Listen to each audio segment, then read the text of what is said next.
啲聲聽嘛？哇！繼續！哇！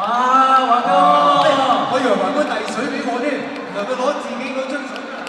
喂，我都想遞水俾你哋㗎，但係你哋3個人，我得2隻手，點遞啫？我哋受唔起，受唔起。我哋會分住飲㗎嗰啲水。如果真係你遞嘅咧，一定係遞清甜啲嘅。我哋嘅身份即刻變咗收歌咁高啊！好，我哋多謝華哥先。各位江湖新會嘅朋友，晚上好啊！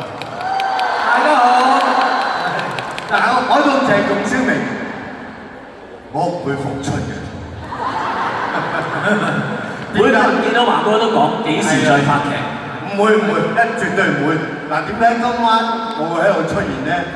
事緣係半年前咧，年初嘅時候，咁阿小姐就話：喂，華哥，我5月有個私人演唱會啊，你同阿三哥做我嘉賓得唔得啊？我話冇問題，絕對冇問題，一定可以嘅。但係撞正我哋香港明星足球隊啊，要去踢波，咁啊嚟唔到你演唱會，坐喺中山嗰場，你有嚟到嘅。後尾改咗期踢波，第2日嚟到，但係就唱唔到歌，因為申請咗批文。冇錯，OK，冇錯。所以今晚咧，我唔係復出，我係還債，補翻數嘅。今晚要唔要華哥開金口啊？我中意㗎。華哥如果要唱，通常唱咩歌？大家記得華哥最深刻嘅電視劇係咩劇啊？嗱，喺未唱嗰之前咧，我想同大家講下，我點樣識呢3個人嘅。哇！首先講啊，好啦，阿廉先啦，係啦，因為差唔多年紀，你哋真係係啊，華哥大過我少少啫。其實咧，我喺16、17歲咧，我做過臨時演員嘅。即係 KTV 係咪啊？係臨時演員，即係 KTV 咯，唔係 KTV。係咁喺當中，我去咗一個場地拍咧，跟住有人同我講：阿黃日華虛竹和尚喺嗰度拍啊！哇！我就開心到不得了，就衝去個廠嗰度打開個門啦，睇下華哥喺度打。真係嗰陣時非常之有型，同埋又唔使梳頭啦，舒服得冇頭。當然啦，嗰陣時我已經係華哥，真係我嘅偶像。跟住我2000年同阿華哥亦都去過一個旅遊特輯。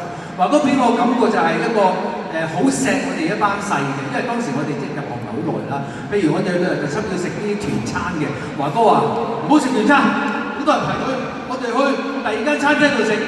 對我哋嚟講話犀利啊，可以去第2度食啊！呢個係好錫我哋，同埋一個好強嘅一個英雄嚟嘅，所以華哥係喺我心中一個偶像。講完咯，到我講咯喎。其實咧，我好細個都係聽佢唱歌㗎。佢啲歌咧，我首聽過，半個鐘頭我就聽晒。因為唔好聽喎，飛下一首，唔好聽喎，飛，唔好聽喎，再飛下一首，係咪？所以半粒鐘聽晒你啲歌，3隻碟半個鐘聽晒，300蚊喎，咁你又？但係我發覺你真係轉得快，轉做演員，好彩啊！好彩，我好中意睇你做嘢。哎呀，我咁講喎，尤其是咧，你做啲卑鄙小人啊！